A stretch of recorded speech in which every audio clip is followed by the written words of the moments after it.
Setelah diberitakan akan IPO oleh Menteri BUMN dari tahun 2021, akhirnya salah satu cucu usaha dari Pertamina, yaitu PT Pertamina Geothermal Energy, akan melantai di bursa, sehingga para investor publik akan bisa membeli sahamnya.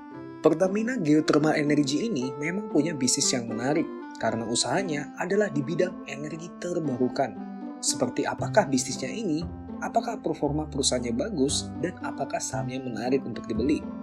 Simak terus video ini untuk mengetahuinya dan mengetahui bagaimana cara menganalisis perusahaan IPO. Subscribe dan like ya untuk membantu kita mengembangkan channel ini lebih baik lagi. Sudah, mari kita lanjutkan. Kita mulai dari membahas bisnisnya. Kita akan membahas overview bisnis Pertamina Geothermal Energy dan siapa kompetitornya. Pertamina Geothermal Energy atau PGE adalah perusahaan yang memanfaatkan energi panas bumi untuk memproduksi listrik. Energi panas bumi ini adalah salah satu energi terbarukan karena tidak menimbulkan pencemaran yang berarti. Dengan menggunakan PLTP atau pembangkit listrik tenaga panas bumi, PGE dapat memproduksi listrik yang akan digunakan untuk kebutuhan industri ataupun rumah tangga. Lalu siapa customer dari PGE ini? Salah satu customer terbesar dari PGE ini tidak lain adalah PLN yang menyediakan listrik untuk kita semua. PGE melakukan penjualan listrik ke PLN lewat pembangkit listriknya ataupun menjual uap hasil panas bumi saja ke PLN dan ke beberapa perusahaan lain. Jadi ada dua model bisnis. Yang pertama, PGE memiliki steam field untuk mengelola panas bumi menjadi uap. Dan PGE juga memiliki power plant-nya untuk mengubah uap menjadi listrik. Listriknya lalu ia jual ke PLN. Model bisnis kedua, PGE juga memiliki steam field untuk mengubah panas bumi menjadi uap. Namun, geothermal power plant-nya dimiliki oleh PLN. Sehingga PGE hanya menjual uap saja ke PLN, bukan menjual listriknya. PLN sendirilah yang akan mengubah uap tersebut menjadi listrik dengan geothermal power plant yang ia miliki. Sampai di sini dulu, kita sudah melihat salah satu kelebihan dari PGE, yaitu pembeli yang sudah pasti, yaitu PLN. Sangat kecil kemungkinan Kementerian BUMN meminta PGE untuk menyediakan suplai panas bumi untuk listrik, tapi tidak menyuruh PLN untuk membelinya. Karena kalau hal itu terjadi, sama saja merugikan PGE dan akhirnya merugikan negara juga. Bagaimana dengan kompetitornya? Ada beberapa perusahaan di Indonesia yang juga memiliki usaha panas bumi, yaitu Star Energy, Sarula Operation, Geodipa Energy, dan lainnya. Namun, PGE adalah yang memiliki total kapasitas terbesar di Indonesia, yaitu 1.877 MW. Dan PGE adalah satu-satunya perusahaan panas bumi yang sekarang akan melantai di bursa saham. Jadi PGE ini adalah pemain terbesar di Indonesia dalam energi panas bumi.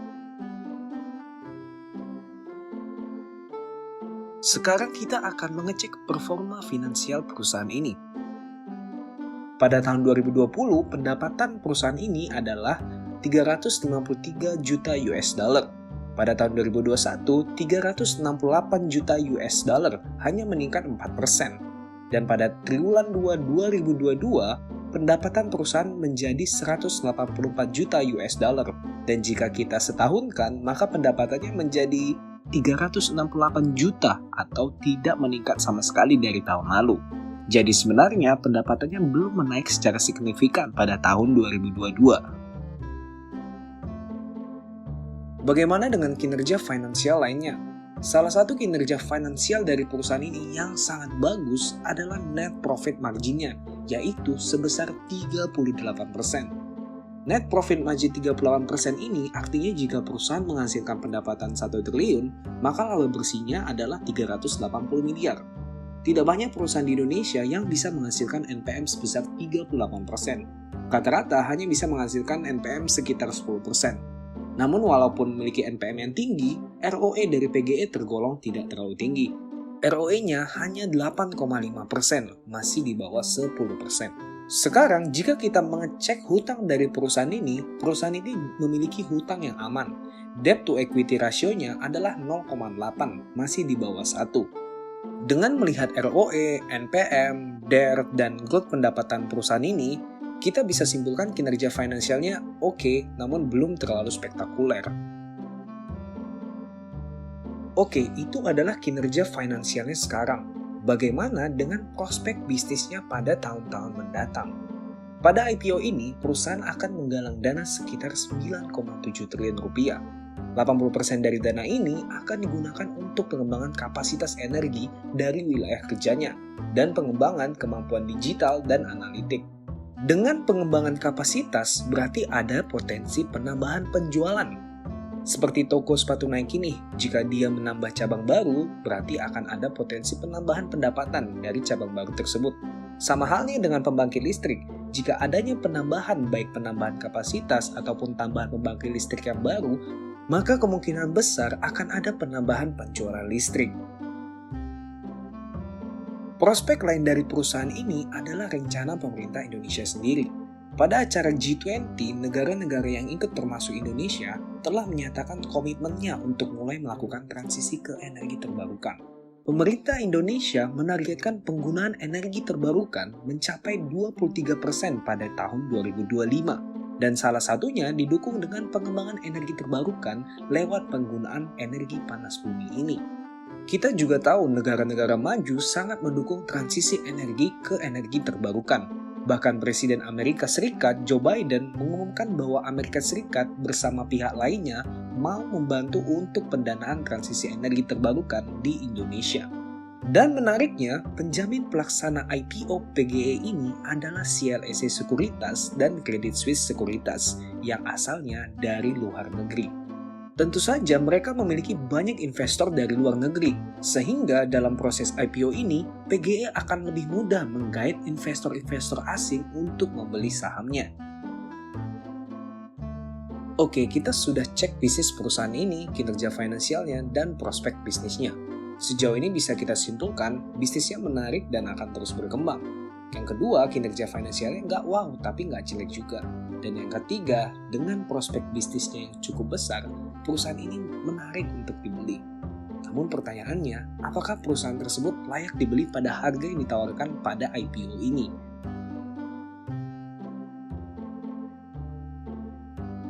Harga saham PGE yang ditawarkan ke masyarakat adalah berkisar dari 820 sampai 945 per lembar saham.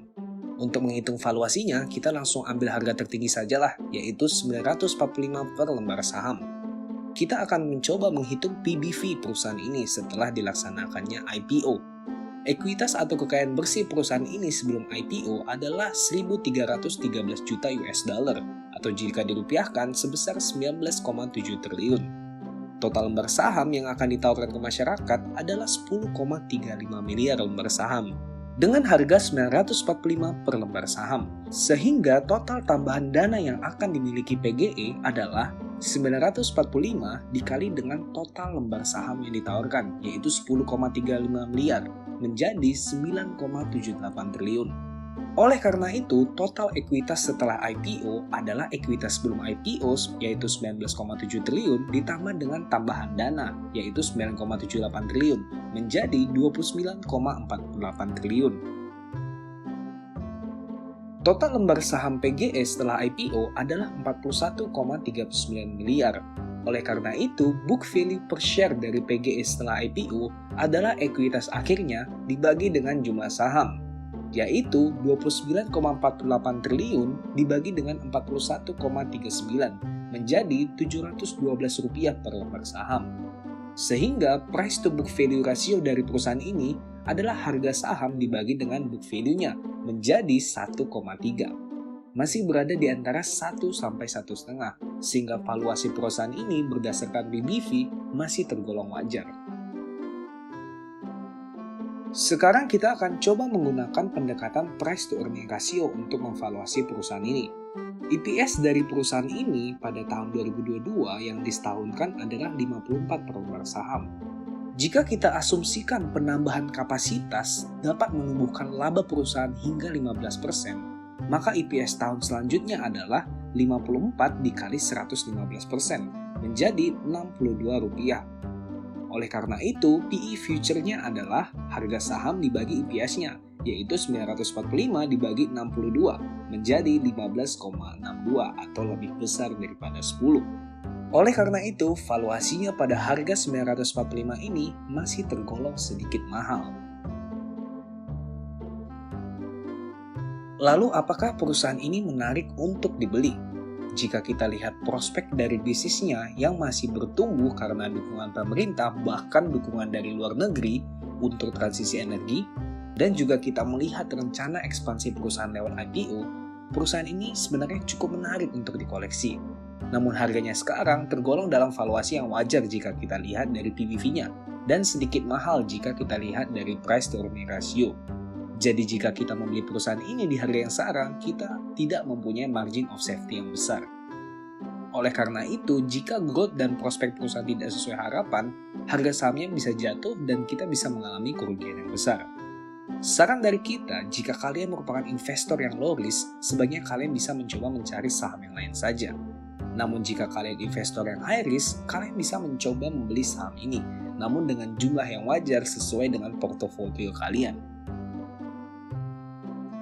Tapi ingat ya, disclaimer on, keputusan membeli ada di tangan kalian. Sebaiknya kalian do your own research lagi sebelum membeli saham ini. Jangan terima mentah-mentah analisis kita. Semua keputusan ditanggung oleh investor masing-masing ya. Jika kalian sudah menganalisis sendiri dan sudah memutuskan untuk membeli saham ini, kalian bisa mengikuti penawaran umum perdana saham ini pada tanggal 20 hingga 22 Februari 2023 lewat sekuritas kalian masing-masing. Sekian video kita kali ini. Apakah kalian tertarik untuk membeli saham PGI ini? Cantumkan di kolom komentar ya, kalian berencana mengambil di harga berapa. Dan jangan lupa like, subscribe, dan on-kan notifikasi kalian untuk tidak ketinggalan video kita terkait investasi, finansial, dan bisnis.